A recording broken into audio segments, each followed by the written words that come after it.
watched the video, or I started watching it a couple days ago, and it was the 30 years of Stanley Cup final overtime winners, and it wasn't like the final winners. It was just during the final, like at any game in the final, like an overtime winner since like 1993. It's like a 30-minute long video.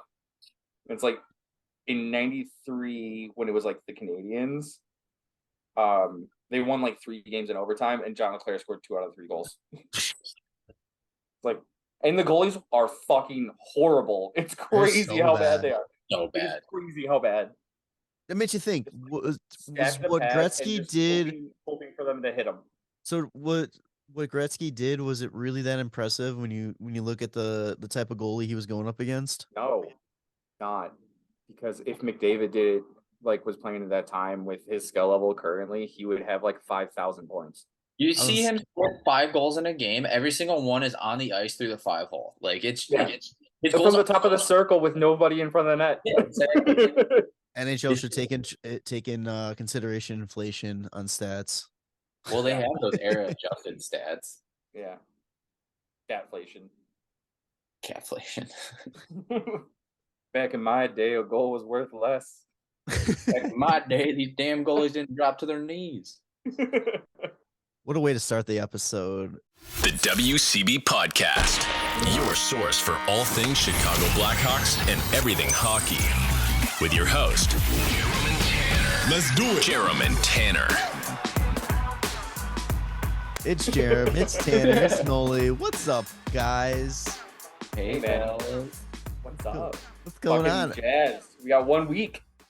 1 week till Bedard is a Chicago Blackhawk. And I'll be in Nashville creeping him out. Are you gonna just try to get as close as possible and just bring your binoculars? I'm gonna be like I don't remember if you know that SpongeBob episode where like it's the guy who's like really good at catching jellyfish, and SpongeBob just, hi Kevin. It's gonna be me. Hi Connor. Oh man, I mean, I am so fucking hyped, but the only thing, we have no Hawks talk, by the way, because I think it's pretty much all gonna get saved for draft week next week. But I do have one question, and I don't know if you guys really noticed it on social media at all, but what is with this like increase of people saying it's not a lock for Connor Bedard to go number 1?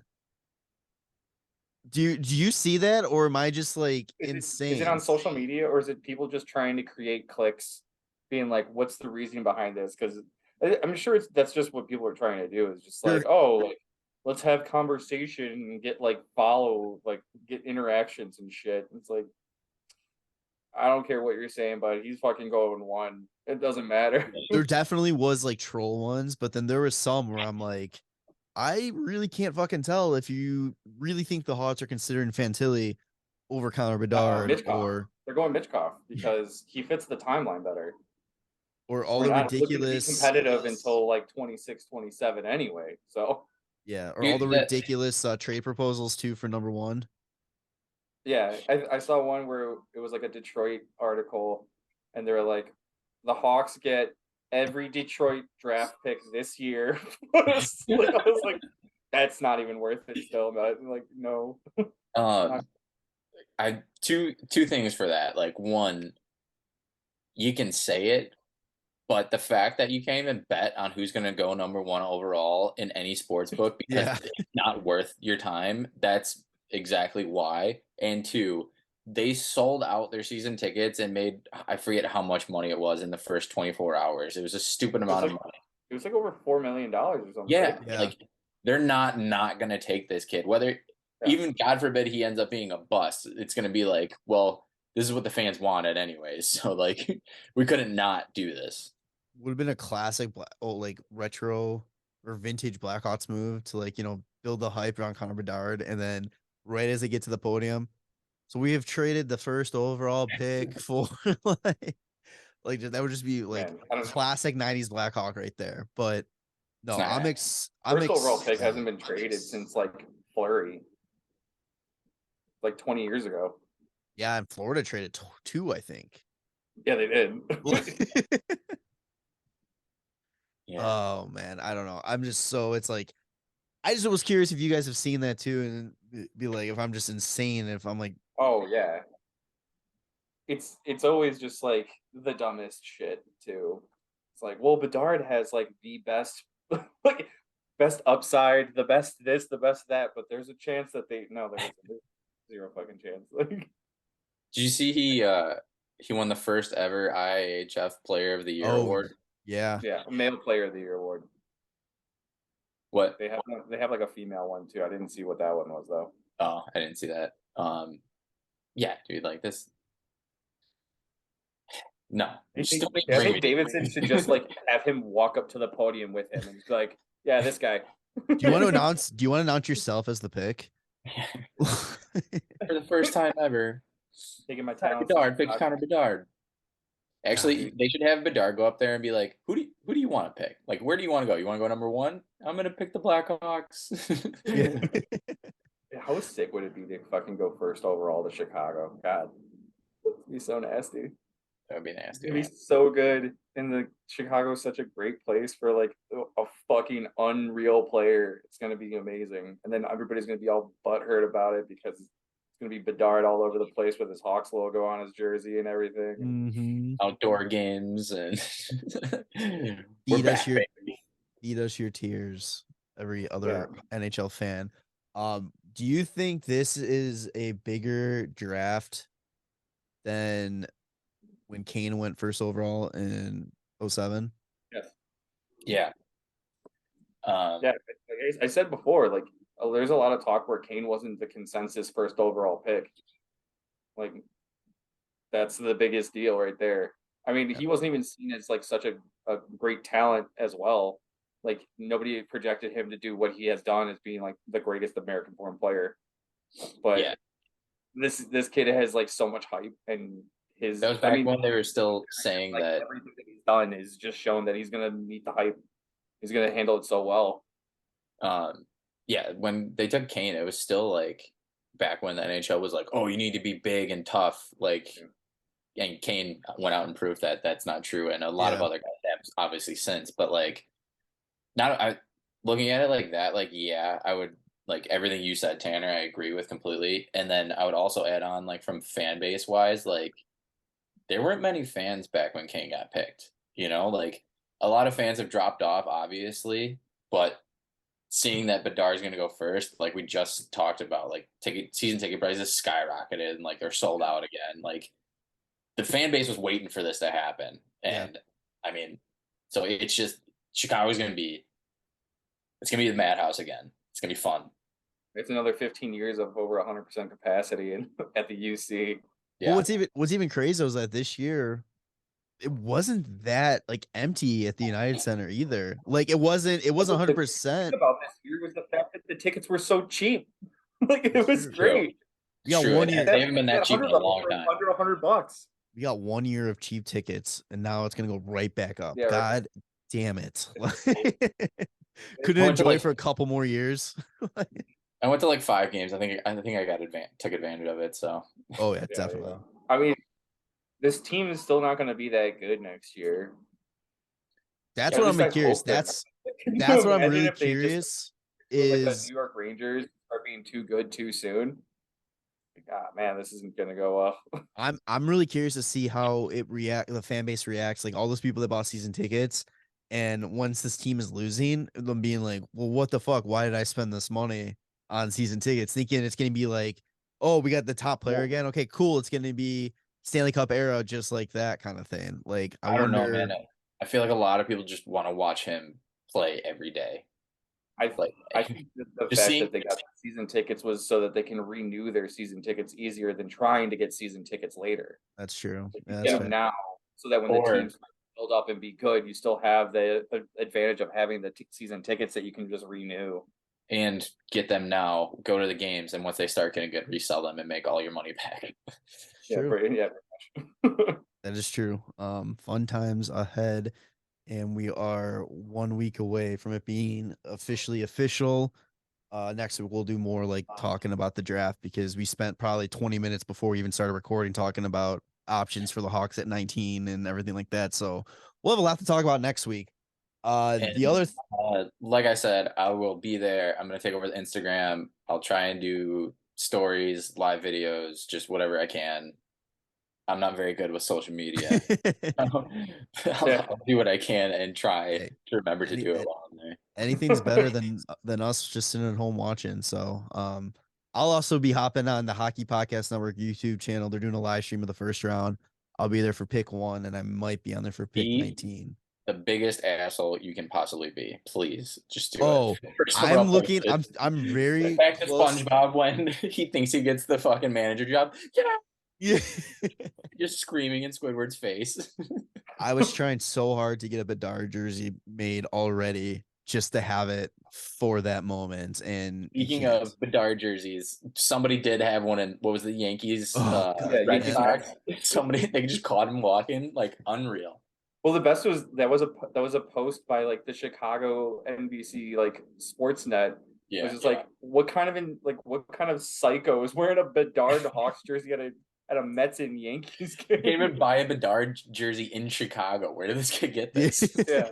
Well, that's the thing. Like, if you look any major sport event, any wrestling show, you will always see either a Blackhawks jersey or a Chicago Cubs jersey, no matter what the event is, no matter what.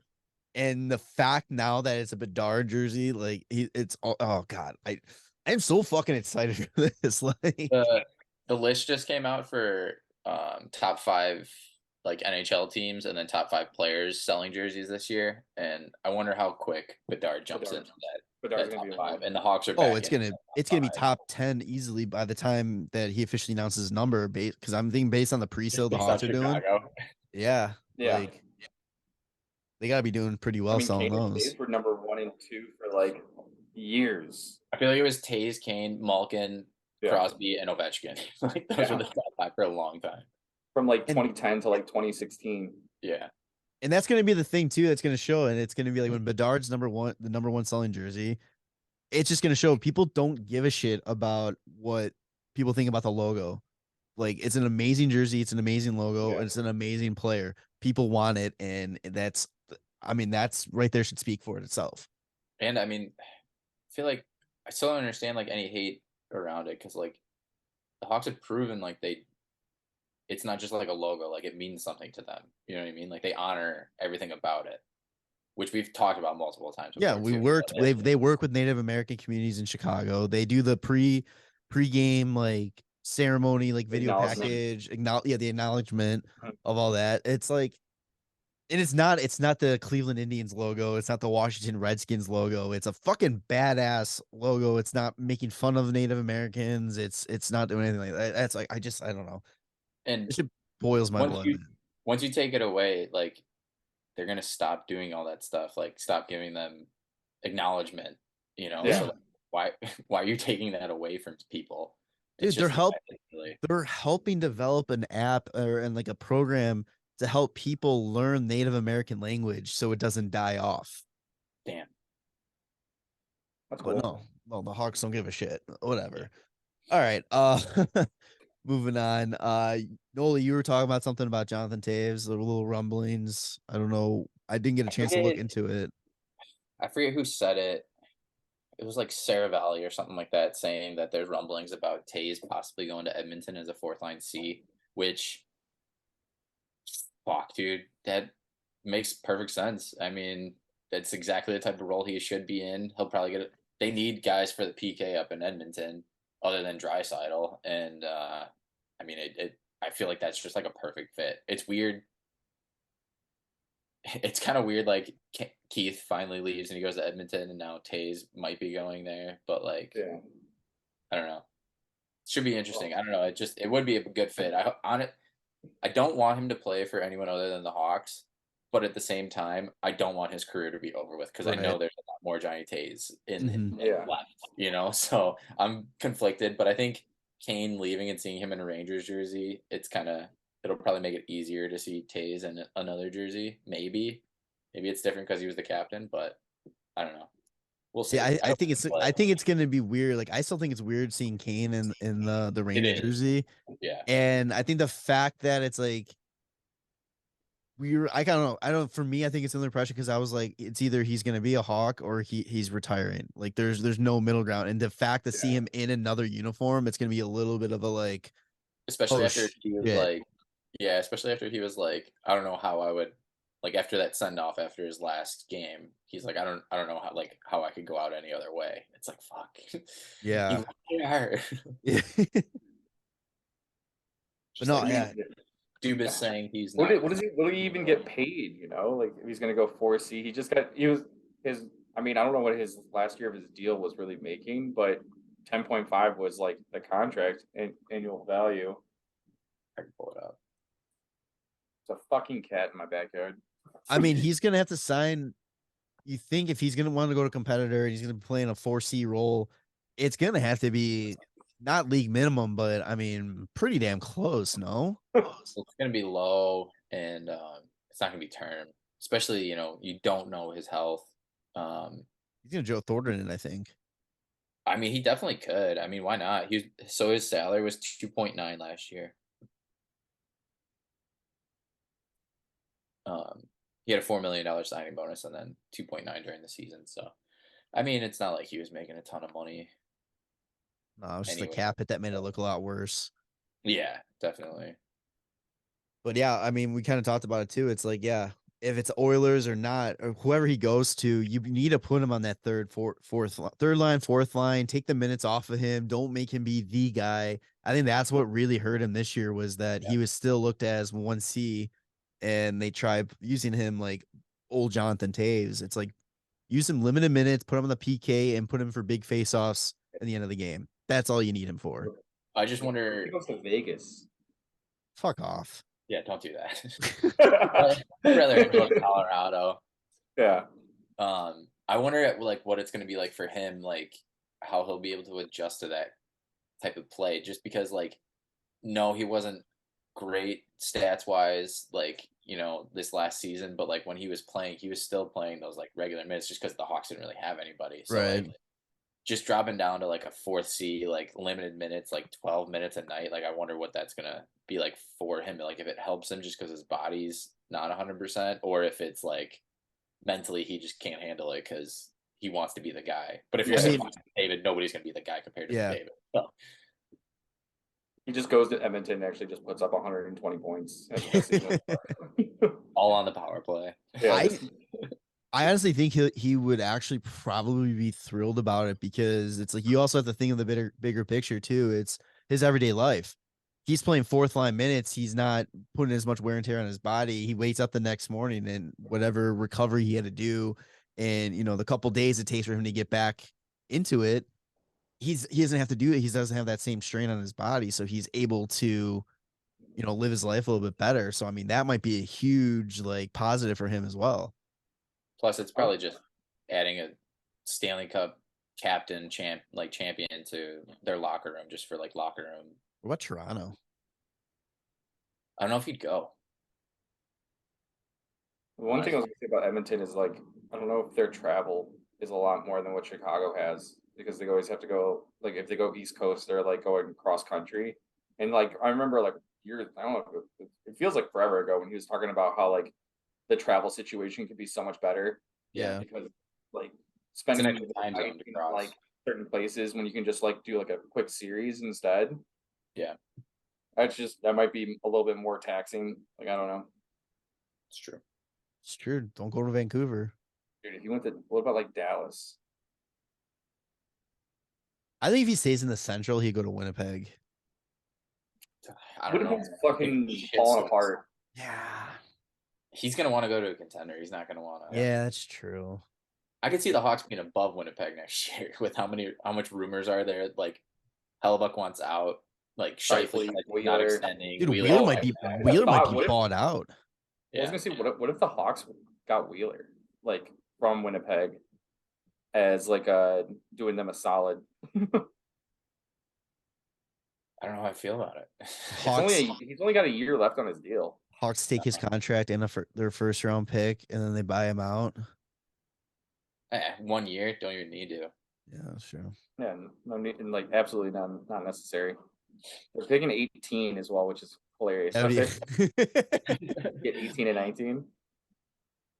It's got to get 20 or 17 and pull fucking Boston, just do a better fucking job. Yeah, just do a way better fucking job. Well, you're not getting. I don't think you're getting 17 from Detroit, but maybe 20 from Seattle. I think Detroit's not going to have that. I think that's going to be part of a package for DeBrincat. That makes sense. But also, I don't know if I would want number 9 too, or if Yzerman can say here's 17, you don't get. We keep number 9 though. Detroit could offer them 19 or 18 or whatever. No, 17. 17. But if they don't want it, you can be like, okay, cool, take DeBrincat to arbitration. He'll get his 1-year deal, and then we'll just sign him when he's a UFA next year. Like, fuck you. Yeah, that's true. That is true. Which is exactly what the Hawks should have done for Seth Jones instead of trading a fucking first. Just wait a year. Yeah, Thanks, Stan. Talk about those bad times. Yeah, but it all worked out. Dealing with it, but it all worked out because Connor Bedard's a Chicago Blackhawk. Yeah, that's right. Soon to be. Only time I will give Stan some props. His fuck up worked out in the end. I mean, Davidson made some magic happen because of it, but yeah, it's true too. But all right. Anything else for Hawks talk? Nah, just fucking next week, baby. Let's go. Next week, baby. So we got a little bit of a nice transition from Hawks talk to NHL talk because it does kind of involve the former Blackhawk. Today, when this is posted and you're listening to it, we will know who the 2023 Hockey Hall of Fame induction class is for this season. There's a couple notable names on their first year of eligibility. First one being former Blackhawk goaltender Corey Crawford. In case you're new here, he is a 2-time Stanley Cup champion. Regular season ranking in Blackhawks history, he's 3rd in wins, 1st in save percentage, and 2nd in goals against average. Playoff ranking, he's 1st in wins, goals against average, and save percentage. The only award he won throughout his career in the NHL was the Jennings Award. 2 times. Was it 2 times? Yeah, I know 2013 they won it. Him and Emery. Yeah, 2014-15 he won it. 14, oh, really? Mm-hmm. Does he get Darling and like Ronta? I think he just won it that year because they split too much time between the two of them. Yeah, so they didn't meet the minimum requirement of the backup. I think so. It just I mean that's pretty impressive to win it because you always see it just like the tandems and all that kind of stuff. So it's kind of, I mean, you got to give it to him if he won on his own. That's pretty good. I mean, that's just the way that it kind of worked out. Yeah, but Hall of Fame or no? It's nice that the Hawks were shown they play really well. They don't give up a lot of goals. They fucking obviously won the Stanley Cup those years. Yeah. As much as it's like, I don't know, like it's more. I feel like it's more of a team award awarded towards the goalie. Yeah. Because even if you're how well do you guys play defensively throughout the season, it doesn't mean you're a Vezina winner, you know? Yeah. He shared it with Carey Price that year. In 2015? Yeah. Him and Carey won it. So the Canadians had the Hawks tied. That's hilarious. Yeah. Do you guys have him as Hall of Famer? I love Crow. I think he was unbelievable during that time, and I think he got a lot of shit that he didn't deserve, and he was better than what people gave him credit for. Guilty. Oh yeah. I don't think he's a Hall of Famer though. I think he's Hall of extremely good. Yeah. But you look at his stats. I mean, they're not. I mean, they're good. They're good. I mean, he's got a 245 goals against and 918 save percentage. Yeah. Only played 474 games and he won 260. When you look at the Hall of Fame, it's especially goalie wise, it's fucking hard to get in. There's not many goalies out there that have made it to the Hall of Fame, and the guys that have, it's they've won a lot of shit, or they were really fucking good, or in Luongo's case, he played for a really, really fucking long time. Pretty good the whole time. So I was gonna say you have to basically start your career at 20 or younger and continue to play at a high level into your late 30s to actually qualify as being thought of a Hall of Famer. For example, example, Marc-Andre Fleury. Yeah. He's been playing for like 20 years. Yeah. Almost. 3 Cups helped too. I mean, he wasn't the go-to guy for 2 of them, but like he was part of that team, and I mean, he won 3 Cups. Like that's huge too. He led an expansion team to the Stanley Cup in their first year. Yeah, fuck. Yeah, he did. I mean, he was the first overall pick too, and I mean, he lived up to the hype. Like, oh yeah, being able to do that is huge too. I mean, like you look at Luongo, like he played over 1,000 games, like as a goalie. You know, like it's just. We'll touch on Luongo again in a second here because he kind of goes hand in hand with another person who's up for their first in the first year of eligibility. But with Crawford, let's go back to Crawford real quick. No, I agree. I agree too with you that I think he's kind of getting the Seabrook and Hjalmarsson kind of treatment. Like he was a good player on but he played for an even better team. So I think it's really hard to look at what he did. Whoa, let's pump brakes on Johnson because he was the best defenseman statistically for 10 years. I know, but still, he doesn't get the credit that he deserves because I know, but statistically, he was the best defenseman for 10 years. Like I know you're not saying that, but I'm just like. No, I know, and it's bullshit that he's not going to be a Hall of Famer or anything. Like it's bullshit that Hjalmarsson's not going to get that look. Yeah, but it's like with Crawford at the end of the day, it's like you kind of had the argument. It's like you could have put anybody in net on those Hawks teams, and you get the same result, I think, or close to it. Yeah, I mean, no, I don't know because Crawford was, like I said, he's extremely good. He's extremely good, and you can't just put anybody there. I was just kind of like doing like a quick browse of like, if we're looking at more recent goalies that have gone into the Hall of Fame, like Luongo being like the most recent, and we said like he played over 1,000 games. He never had anything else. He had a Jennings Trophy one time and a 2-time All-Star, and that's it. But the games played is his save percentage was. Did we say this? I was kind of like browsing. His save percentage is a .919, and his goals against average is a .252. It's basically the same thing as Crawford. Exactly, but Crawford played what 500 less games. Yeah. Does Crawford have Olympic gold? No. I don't because know. I mean that's also a huge thing to keep putting out there too. Is that it's international career takes into account here too because it's the Hockey Hall of Fame. It's not the NHL Hall of Fame. It's the hockey. Yeah. So they do look at your international play as well. Just looking at like I'm sure I don't know if Crawford does. I don't know what team he was on. But other than Luongo, like the other more recent goalies are like Ed Belfour, Marty Brodeur, like Dominic Hasek, Patrick Waugh. Like those are like some all-time insane goalies. Those are the guys when you think of the goaltending position over the past like 30 years, those are the names you think of. Yeah. Dominic Hasek won the Vezina Trophy like 5 years in a row, and 1 year won the Hart as well. Yeah. It's crazy. Like, what was it? Jocelyn Thibault, didn't he win the Hart and the Vezina in 1 year? He's not even in it, I don't think. Jocelyn Thibault? You did? No. Theodore. Jose Theodore. Jose Theodore. Oh, okay. I was gonna say, Jesus. Yeah, I was like, wait a minute, we had a Hart Trophy winner? different JT. Goalie Hart Trophy winner? Yeah, Jose Theodore. God, fuck, dude, what a name. I forgot about that he won that. So like I don't know, I feel like it's easier for like a forward to make it to the Hall of Fame being an than it is for a goalie. Yeah. Because like if you really compare like the way that the careers went down between like Crawford and let's say like Hosa's got like an extra cup but no individual awards, and he's in the Hall of Fame. Though he did a bunch of Selkies. Oh, also Crawford should have won Conn Smythe in 2013. Yeah, absolutely.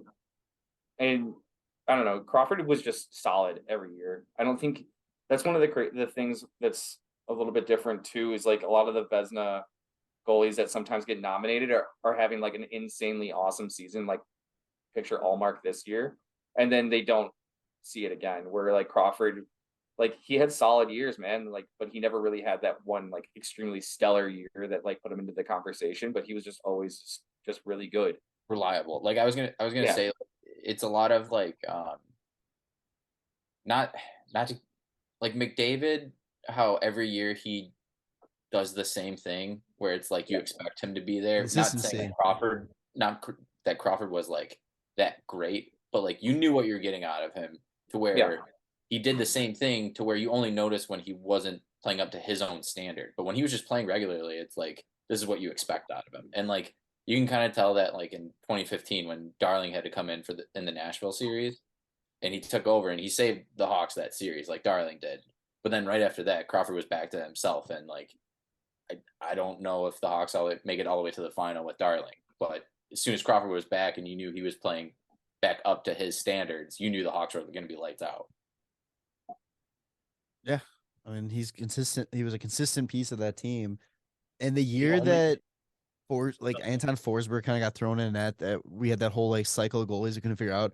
Was it because Crawford got hurt or was that the first year Crawford was gone? It was when he got hurt. Got hurt. Okay. So then that kind of shows you what happened to that team though without Crawford and that what he truly meant. It's to insane. Me, honestly, during those cup years, he had such a good. He had a 9.26 save percentage and a 1.94 goals against average in 2012, 2013, even though it was a shortened year. That team was and then 2014, 2015, he had a 9.24 and a 2.27. He still wasn't in the top 10 or still not in the top 5 in the Vezina voting. Like, are you kidding me? Like that's so good. See, it's just like he's playing just how they expect him to play. Like, it's like the GM it's the detriment of like having such a good team in front of him that guys were just like, I mean, if you plugged in any of the other top 5 guys, like they'd probably do just as well. But you don't know that. Like Crawford was so fucking good. Yeah, or it's like the GM or like the coaching award. It's like who was way better than they expected them to be, and that's who's gonna win the award. That's fair. Yeah. I feel like the only goaltender, like as of recent, to me, that should be in the Hall of Fame is Carey Price. Yeah, I mean, and then Vasilevsky at some point probably too. I'm sure that but guys that like of that like era, I feel like Carey Price is the only one. Like I don't even think Quick really deserves it, but like I think Carey Price is probably. Okay, well then here let me ask you this: another goalie that's on his first year of eligibility, Henrik Lundqvist. Oh. 6 all-time in wins with 459, 9th in games played with 887, 17th in shutouts, Vezina Trophy winner in 11-12. He was nominated 5 times, Olympic gold in 2006, silver 5 times. Yeah, and silver in 2014. Is Henrik Lundqvist a hockey Hall of Famer? Yeah. I forgot Hank, even though I like did the list that like he was up this year. Hank is because. Unlike Crawford, where to me personally, like changing. Well, actually, I don't know what I'm talking about. If you take Lundqvist out of that Rangers team, they're shit.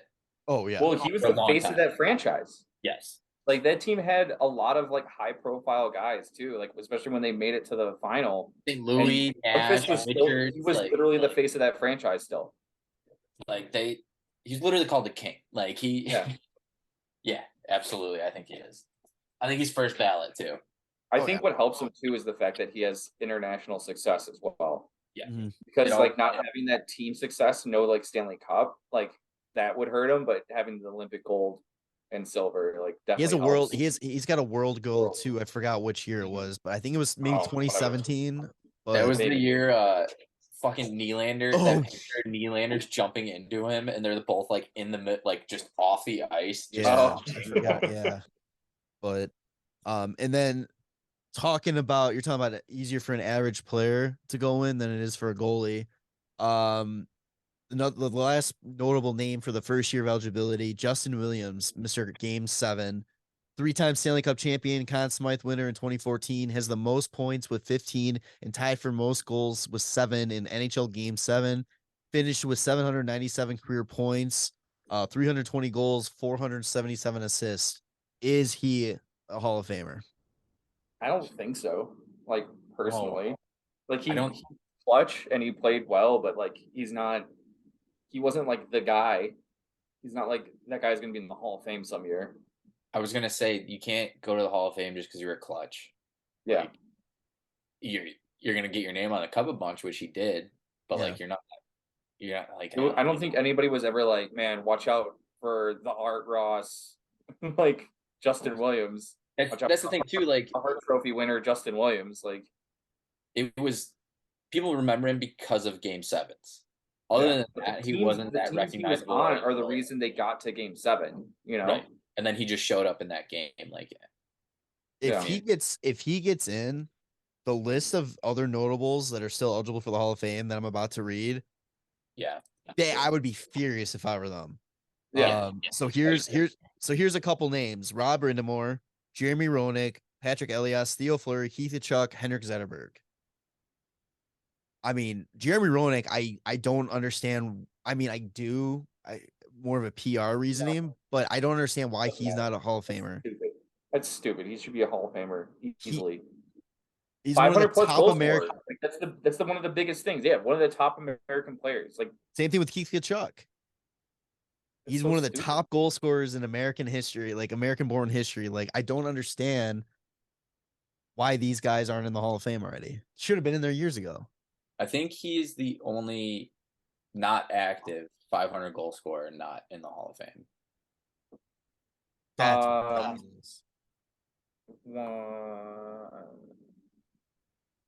I don't know. Is Joe Malone in the Hall of Fame? Well, Joe Malone and Peter Bondra. Peter Bondra, Blackhawk legend. But I mean, the rest of these guys are. Fuck, there's somebody actually, because I can't picture who's actually in Hall of Fame. Yeah, I will never understand why Roenick is not in the Hall of Fame, and if they say it's because of his mouth and all that kind of stuff, it's like, are you like that's not a reason, right?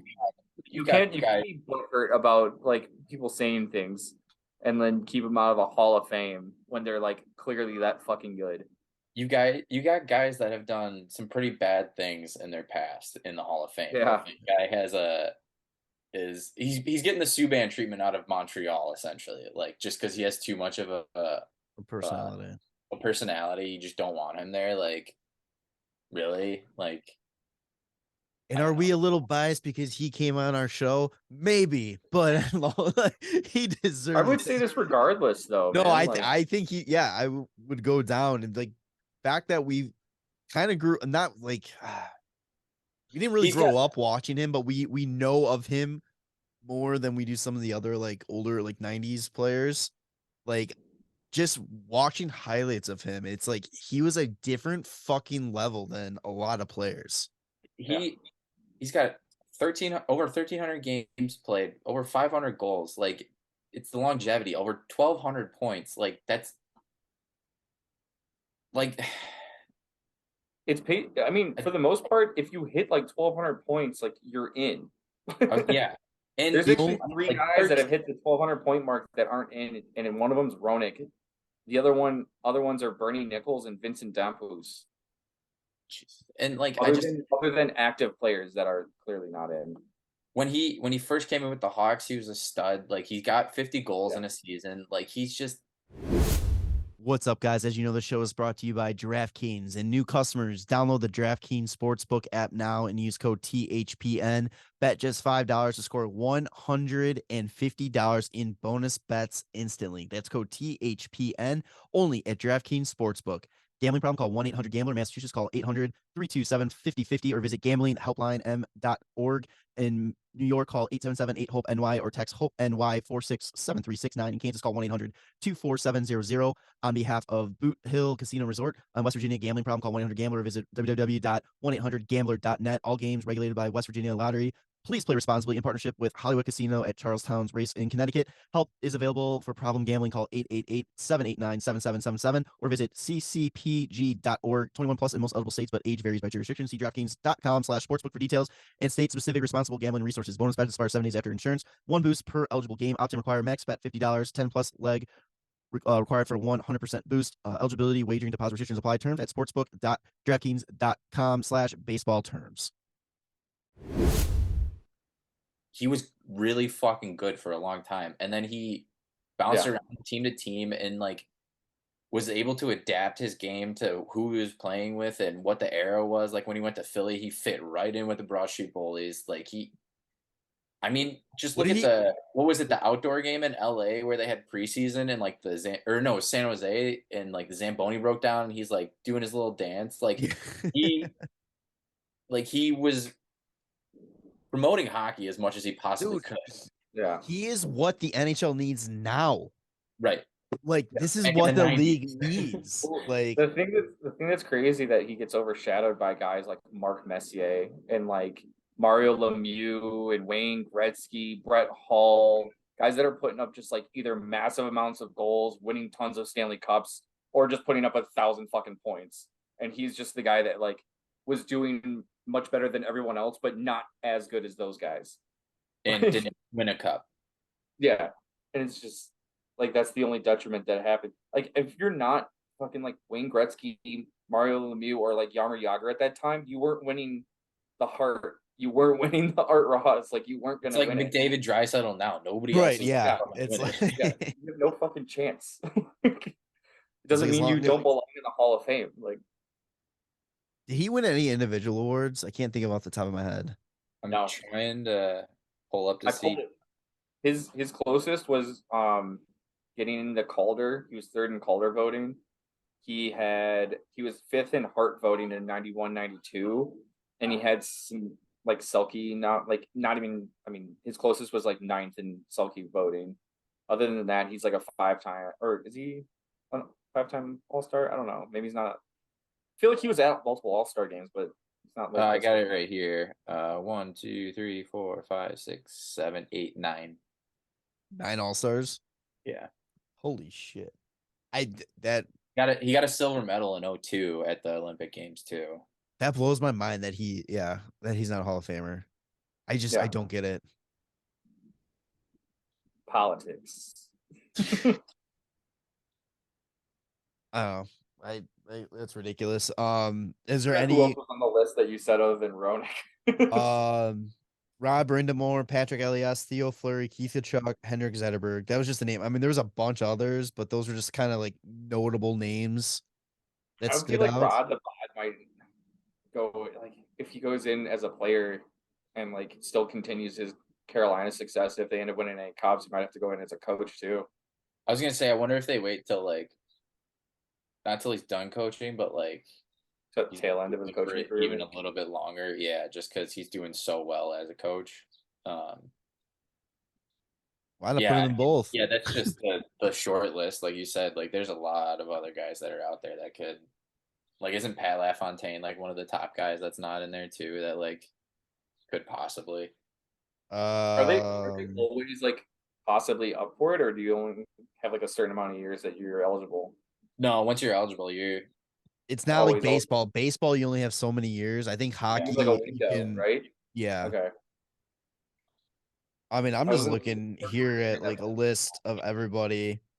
I mean, he's the top on the list, so I'm not picking him as a favorite, but because it's alphabetical order: Tony Monte, Jason Arnett, Peter Bonja, Rob Brindamore, Vincent Damphouse, Shane Doan, Patrick Elias, Ray Ferraro, Gonchar, Bill Guerin, Dale Hunter, Alex Kolev, Steve Larmer, Vincent Clavier, John LeClaire. Did you say LeClavier? Vincent LeClavier. LeCavier. Not your fucking like clavicle in your shoulder, dude. It's fucking Vinny LeCavier. Owen Nolan. I know Mr. Nolan believes he's a Hall of Famer. That's a debate I have with him every day.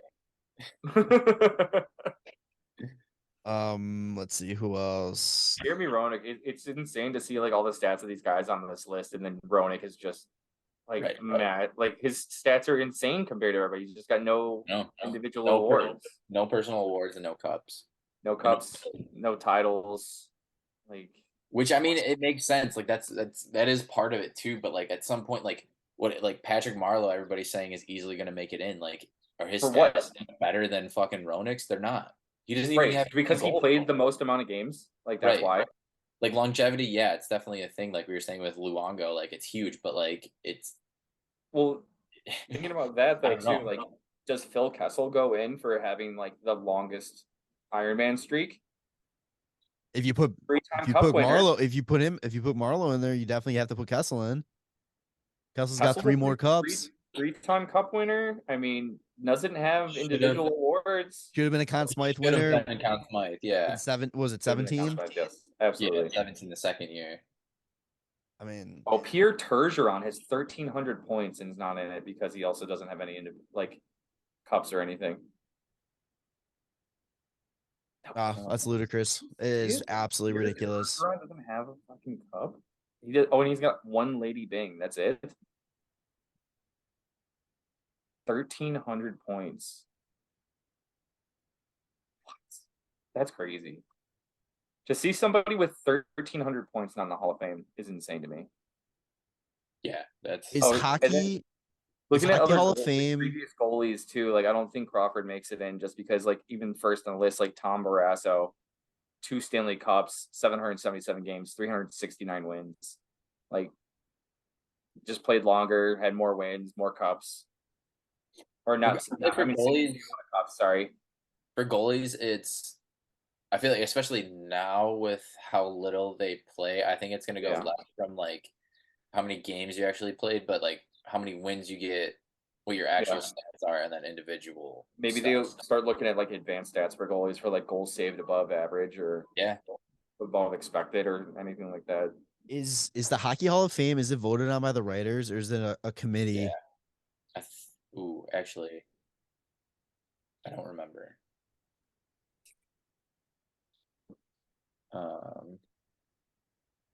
I was very confident, and then you said committee, and I was like, wait. I was like, the awards are by the writers. Oh, you know what, too? Which is crazy. It says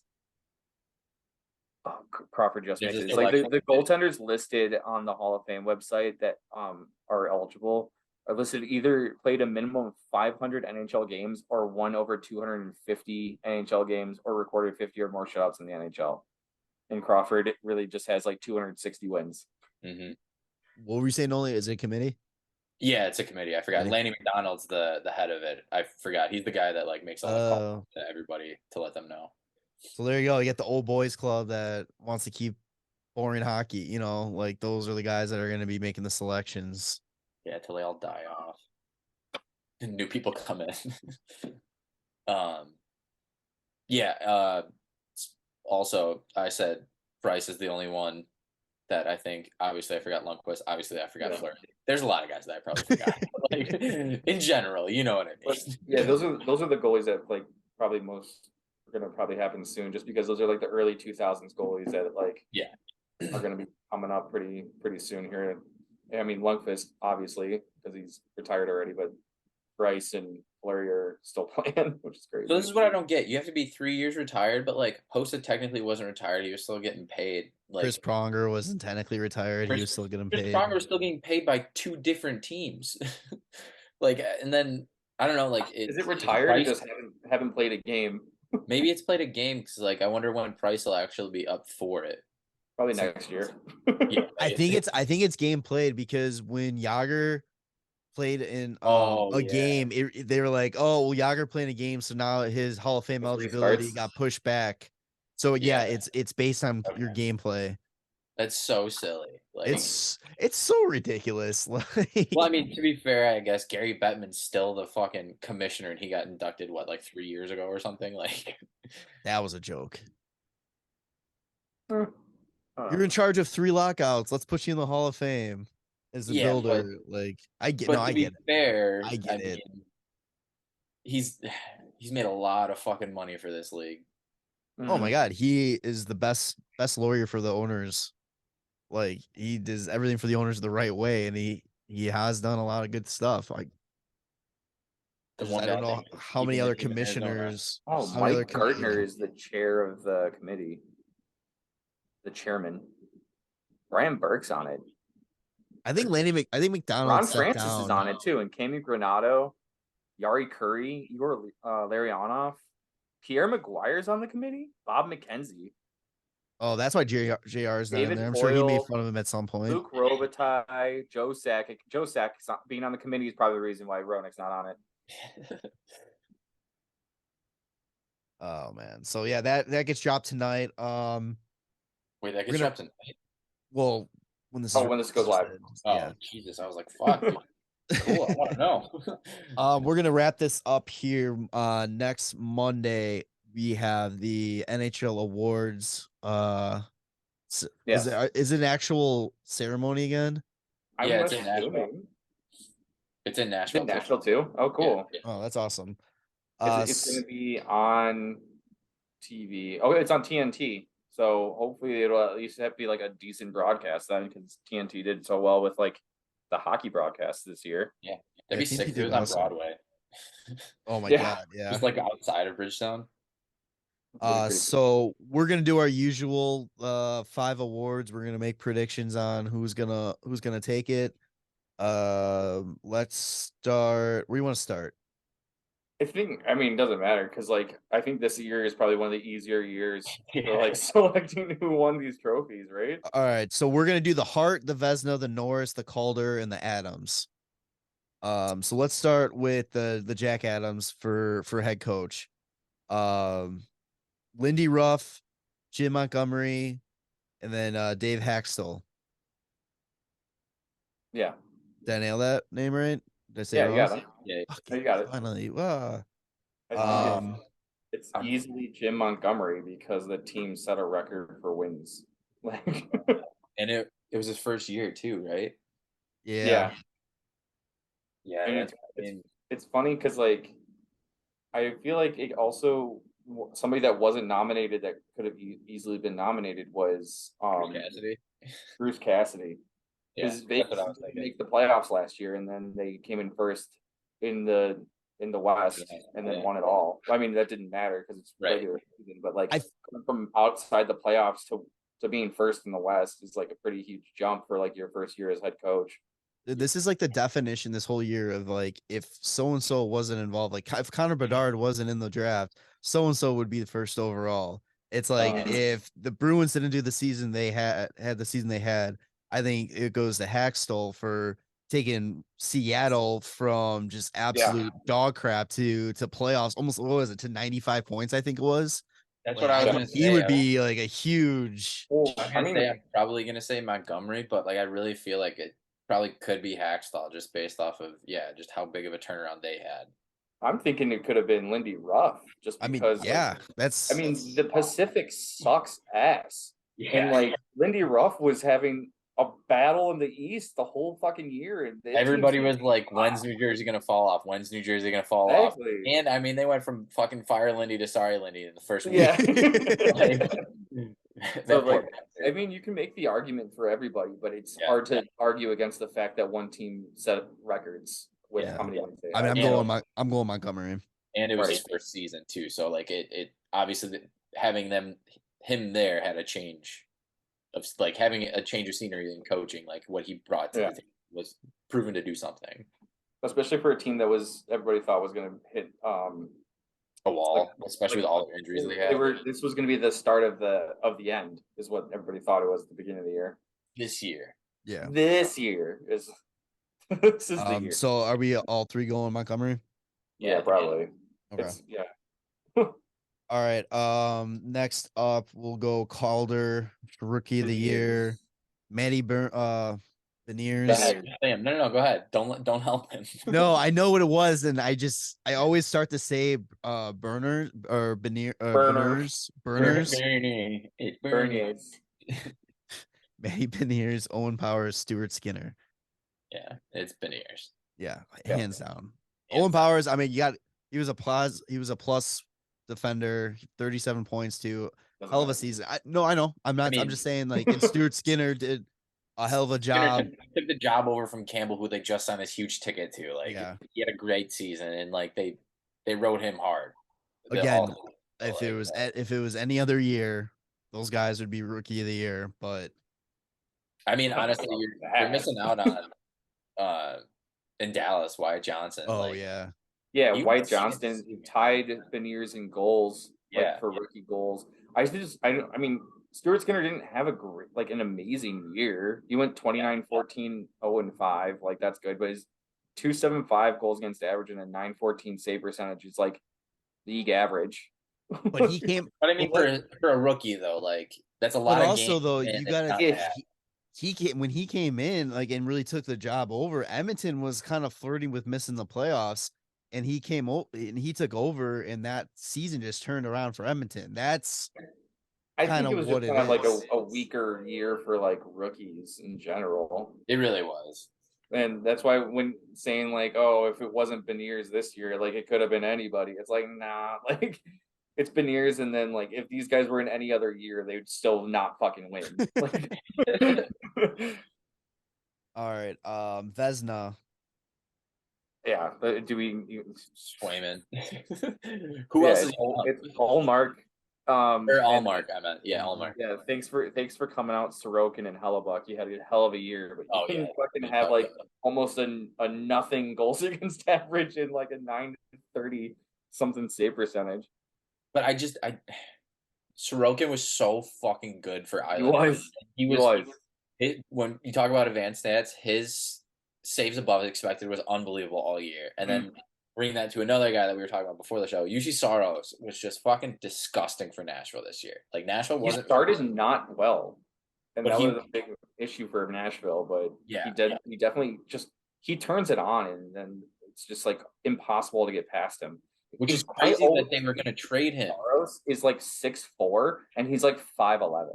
No, yeah, he's like the shortest goalie in the NHL right now. And he's so good. They have that Russian goalie too in their system. That's gonna be fucking so good too. Like, and Nashville just builds good goalies, but they can't do anything else with it. But I can't believe that he was almost in that. He almost went to LA. Yeah.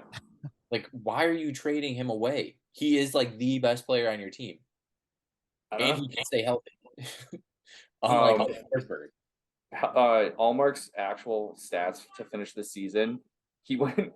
First of all, he played 40, or he played in 49 games, started 48 of them, had 40 wins, lost 6 games, and had 1 overtime loss. He had a 1.89 goals against average and a 9.38 save percentage, but only 2 shutouts. That's insane. Oh, God. But that's how well they. Like, I think that goes more towards like how well they played as a team. If he's only getting like 2 shutouts. Yeah. I don't know. Yeah, because I mean that shows that like they're probably just. I wonder like how many saves a game or like shots he was facing a game. Does it show like how many shots he had? 1457 was his shots against. So what was it? 49 games. Yeah, you say 48 games started because he came in for Swayman like a game early on in the year. 30 shots a game. So yeah, I mean that's pretty average. Yeah. It's not like he's fucking powdered every night. That is still so stupid. So silly. Hockey is such a dumb sport. It's so ridiculous. A year when it feels like scoring's really up, and then you have a goalie just being like, not against me though. But it's funny though. It's like besides him, it's like goalies like, and obviously there's players like goalies that like had good seasons, but I felt like I don't know, just because of fantasy and trying to figure out my goalie situation in fantasy, but I felt like it was a terrible year for goalies. So bad for every goalie besides Allmark. Like even bad. Sorokin, like I mean, he had good stats. He wasn't getting many wins, obviously, but his stats were good. But other than those two, like even Vasilevsky's stats weren't great this year. Everybody's stats were so bad. Oh my god, I don't even remember who was on my team for goalies, and I don't even want to look. I think I had a general rotation of guys like I was picking up and dropping like I think Saros was the only goalie that I drafted that I kept. Yeah, Sorkin for me. I had Sorkin, and then everybody else was just add drop. Yeah, I did have Vitek Vanacek, but I didn't even draft him. Yeah. All right, let's go with probably the one award that we always get a little bit heated on just because of what it's turned into. The Norris. Yes. It's supposed to be for the best defensive defenseman, right? Or no, just best defenseman. Best defenseman. We said it should be for best defensive defenseman. Yes. Yeah. But or just call it the Hjalmarsson and then get the best defensive defenseman. I don't understand how everybody talks about the awards every year, and they talk about who should win this award, and every year, everybody, like, no matter where you're listening, they always go, "Oh, they should add a scoring one." So it's actual defensive defenseman and then scoring defenseman, like they do for forwards. Like, Yeah. everybody's talking about it. Why not just fucking do it at this point? Like, it gives you another award to give away. It gives you like you more to like. Why? Like, why not? If they would have had the best defensive defenseman award, Hjalmarsson would have won it His entire career. year after year. You'd have been the Bergeron of like, Yeah. And then he would be in the Hall of Fame right away. Yeah. Well, anyway, this year it's Adam Fox, Cale Makar, and Erik Karlsson. Erik Karlsson's going to win it because he had what, 100? 102? 102? Yeah, that sounds right. It's been how long since a defenseman hit 100 points? Because fucking 101. 95, 96, I think, or 94, 95. I know 95. I just don't know if it was the end of the season or the end of the season. It was Brian Leach, and it was one of those years. But yeah, Erik Karlsson hitting 101 points on a team that was fourth to last. Did you see? Pretty nasty. Did you see I saw a chart today, and it was like points like teams got from defensemen and like ranked by like how many points they got by defensemen. The Sharks were second because they had 141. Karlsson had 101 of those. They got second. That's insane. He's so good. Dude, did you see? I mean, some of his highlights this year were just incredible. It was vintage. It was vintage EK65. Just fucking skating around the offensive zone, like finding somebody backdoor or just ripping like through six people, and you're like, oh, he's so good. The moves he would make at the blue line to keep the puck in or like to get around a forward that was pressuring him, just fucking stupid. Like, I can't wait to see where he gets traded to see him on a contender to be that good with a contender. I hope it's not a fluke. I really hope this isn't just one of those fluke years. I think I honestly think it's because they got rid of Burns. Like that too. There's one puck, right? It's the same like the NBA. Like everybody's like, there's only one ball. Like you can't get it to all three guys that are like your big scorers. It's like, yeah, there's only one puck. You want to have a quarterback on the power play. You want him to be like the most offensive defenseman on your team. Like, just have one guy. Like, you don't need the two. They're not gonna both have 80+ point seasons. It's not gonna happen. They both are gonna want the puck and play 26 minutes a fucking night. Like, yeah, it made zero sense having both of them on the same roster. I mean, well, now we know it doesn't work, and hopefully the Hawks don't end up trying to do that shit. Yeah, the trade. Real quick, where do you think he ends up? Yeah, I've seen Edmonton and I've seen Florida. I don't know how Edmonton would make that work. They'd have to trade away Skinner. Well, they would also have to probably trade away Skinner. Bedard. Evan Bouchard would have to go because he's basically their current Karlsson. Yeah, I mean, with how much success he had last year, like, I don't know why you shed a lot of cap to bring Karlsson. He'd be cheaper to sign him than it'd be cheaper to sign him, I think, than the trade for EK65. 100%. But I don't have the power play quarterback, and like they need defense. Yeah, I saw a really stupid rumor that he's gonna end up back in Ottawa. I've seen that. I don't even know how that works. With DeBrincat coming to Chicago and San Jose just getting a bunch of picks and Tyler Johnson. What? Yeah. Tyler Johnson. Let me see. Also, none of that makes any sense. No, it doesn't. Okay, so Ottawa sends DeBrincat to Chicago and a first and a second round pick to San Jose. San Jose sends Karlsson to Ottawa and Lindbaum plus their second round pick to Chicago. Chicago sends Tyler Johnson to San Jose and picks up $3 million of Karlsson's salary. So essentially, we're getting Alex DeBrincat, a first round pick and a second round pick for $3 million of cap space. So I don't. Somebody's just like. It doesn't make sense. It's a cap friendly, like, oh, I want Karlsson back on my team trade. Yeah, or a Chicago buddy. Like someone's like, let's get DeBrincat back and we'll throw Karlsson in there for something. I want a Karlsson jersey too. And it was an unnamed NHL GM that heard this rumor. Oh, that's funny. Fucking Kyle Dubas. Dude, just keep Karlsson. He's still upset about the Marc-Andre Fleury, Brandon Hagel trade that Davidson leaked. So he's All right, and we'll wrap it up here with the Hart Trophy. Connor McDavid, David Pastrnak, Matthew Tkachuk. If this included playoffs, I think Tkachuk would have a much better case. But I think it's McDavid. Yeah, most valuable to his team. It's McDavid.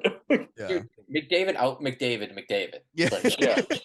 he had It's such a big year that, like we said earlier, like usually he's like, oh, he's doing McDavid things. Like somebody gives somebody else the Hart. No, he topped himself. Like he went above and beyond. Like he has to get it. I think my favorite thing about this year was the fact that McDavid hit the 700-point milestone and the 800-point milestone in one fucking year.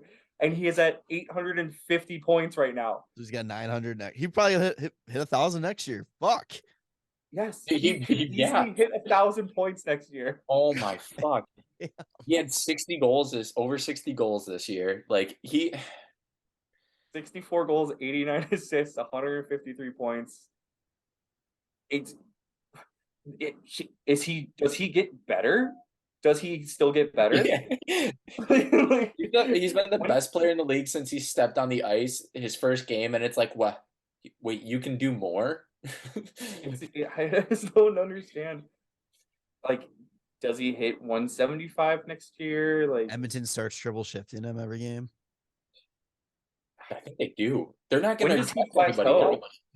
Like, when does he plateau? Like, I don't understand. I don't know. And when does he leave? That's what I mean, know. And how old is he? He's 27. That's fucking. Or he's gonna be. He's 26 currently. He turns 27 in January. So that's stupid. He's Starting only the season at 26. He's only 26 and a half right now. He's gonna hit 1,000 points before he's 28. He'll be 27 when he hits 1,000 points. Yeah, guaranteed. Yeah, because even if he doesn't this year, the first 2 months of next year, he'll easily do it. And he's a fucking freak with like how he takes care of his body and stuff. So he can play into his 40s.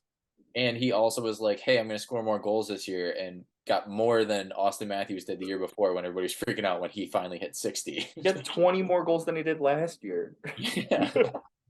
God, dude, I love when he only players took that fucking good. 38 more shots than he did last year, and he scored 20 more goals. Dude, he's crazy. And they still can't fucking win. I just love.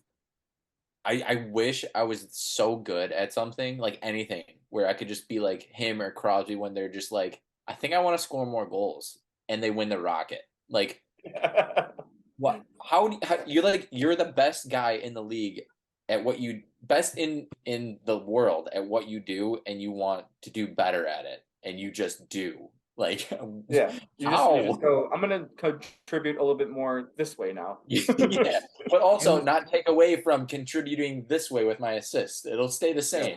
But I just want to do this more. What's even wilder is that watching him do it, it doesn't even look like he's going 100% as he's doing it. Like it looks just so easy for him. Like that is just, it's unreal. McJesus for a reason.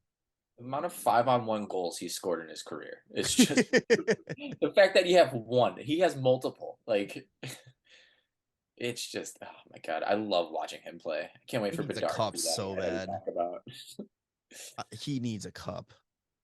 Yeah, I mean, Hall of Famer, not yet. He'll have all the individual awards to make the Hall of Fame.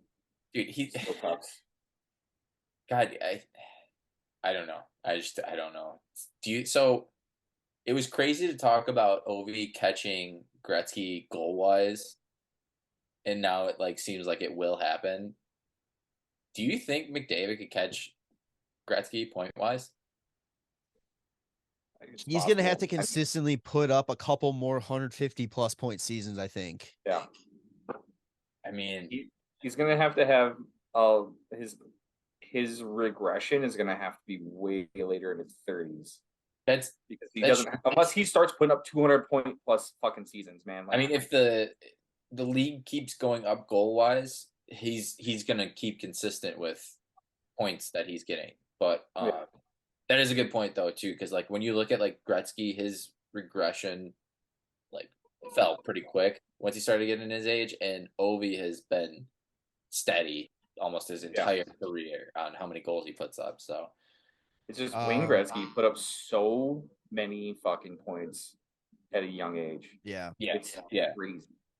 But let's see. When he was 26, Gretzky had 4 200+ point seasons. Yeah, I mean every season that he played was over 100 points. Like the lowest was 137 in those first seasons until he was 26. Jesus fucking Christ. Here's a question, since we kind of talked about at the very start of the episode. Hypothetical, you go back to play in the same era as Wayne Gretzky. You have all the skill and the equipment that you have now, and all the players in that era still have what they had in that original era. Can you put up Gretzky numbers? No, I'd get my ass every fucking day. I would get fucking mauled. It's kind of like the question. It's like, it'd be really hard to do that as a goalie. You You'd fucking break all their brains with the big pads and like butterfly. It's like the question is like, who's smarter, you now with your smartphone or Christopher Columbus? Well, there's I don't know, have you ever discovered a country that was already by accident? Yeah, didn't know it was there. I haven't beat that way. There's I think it's Nate Bargatze or whatever. Oh yeah, Nate Bargatze. Yeah. He's got this three different ways to use it. Yeah. He's got this bit about how he's like, if you gave me a time machine, went back in time, I don't know if I could prove that I'm from the future, because I'd be like, somebody would be holding a phone and I'd be like, oh, you're gonna be able to put that in your pocket one day, and they're gonna be like, what? How? I don't really know by satellites. Like, well, what's a satellite? I shouldn't have mentioned satellite because I don't it's metal that flies. I don't know. Yeah, fucking love that. Like Yes, absolutely. I feel smart, but it's because I can use things that have been built by smarter people than I. Oh man, so that's gonna be an easy graphic to make. We all agree on every single pick. I hope we're all wrong. It's one of the easiest years to fucking decide like these. The Stanley Cup final, nailed it.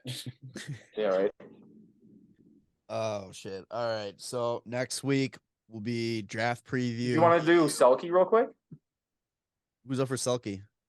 Bergeron, Hischier, and Bergeron and Marner. Are you being an asshole asking that? Like Bergeron. Bergeron. It's like it might be his last year, so they're gonna give him the Lidstrom treatment, right? Yeah, probably. When do they rename it the Bergeron Award? They don't. I don't think so. No, I don't think so. I feel like you could argue Mitch Marner, honestly, because he had a lot of fucking shorthanded goals. Like he really changed his game around where he played very well defensively. He got a lot of PK time, but it's good. Like you said, it's Bergeron's probable last year. Like there's no way they're not going to give it to him. Well, I mean, it's not like it's not like he doesn't deserve it. That's the thing. Right. No, yeah, absolutely. So fucking good defensively. Always. Like the league in takeaways and has an insane face-off percentage. I think he's so good. I think. Hang on. Let's see who. He had a 61% face-off percentage this year. Mitch Marner actually led the league in takeaways this year. Did he really? Oh. Yeah, he had 104. Nice, dude. His game went to a completely different level this year. I told you, man. He changed his game around big time. He definitely changed the narrative up in Toronto for sure. Hard to take it away from the guy that might be retiring. Yeah, honestly, I don't even see Bergeron in the top takeaways. Maybe I'm just wrong. I just assumed. Yeah. He's not even top 50, it looks like. What? This doesn't seem right. I feel like you missed his name then. I know. I keep going back and forth, man. I don't see it anywhere. Yeah, it's. I mean, Marner, Hagel was actually second. No shit. Slavin, Fox, Wenberg, Malkin, Get Hagel on the fucking Selkie. Carlson, Draisaitl, Couture, Nylander, Matthews, Thomas, Bouchard, Domi, Gord. That's the top there. Damn. Okay. So you could argue Mitch Marner. You could. Some might. Good stuff. All right, episode 228. Next time we're here, we'll officially be in the 2023-2024 season mode with the draft and free agency coming up. Some might say 24 hours away from Bedard. I can't wait until draft talk. Draft talk, free agency talk, and then we'll have a nice lull until September. But all right, Tanner, what do you want to call it? God damn, dude. I even tried stalling a little bit for you to give you extra time. I know, and then I couldn't think of anything still. It's like, what do we talk about? We talked about awards and Hockey Hall of Fame. We talked about the Hockey Hall of Fame. We talked about the JR to HOF. Yeah. HHOF. Yeah. JR to HHOF. Or JR and then the number 4 and then HHOF. It'd just be like really weird acronyms and shit. Like we're Figure this one HOR or JR to HHOF please. And then less than 3. It's like a heart. All right, make sure to follow us on social media at WCB Podcast. All the podcast networks or platforms, whatever they're called, Spotify, Apple Podcasts, YouTube. Just listen to us. Yeah, YouTube. YouTube not only has these episodes, the videos, you can watch us argue or talk about all this stuff, but also we just posted our first episode of WCB Tic Tac Toe. That's going to be a weekly thing. We have at least 6 weeks for sure, so I can say with confidence we have 6 in a row coming for the next 6 weeks. I got enough already, buddy. Yeah, Fridays. Make sure to check out the Instagram page for Guess the Player. We'll post that up Fridays, and then episodes, when we can. Make sure you follow the Hockey Podcast Network as well. DraftKings code THPN. We'll see you on the next one. 1 week till Bedard, baby. Let's go. Ooh, love it. Enjoy your last week Bedardless. Oh, I like it. Love you, boys. Bye. Thanks for listening to the WCB Podcast. Be sure to subscribe wherever you heard this podcast. To connect with Jarom and Tanner, check out the boys at WCB Podcast on all social media. We'll see you next time.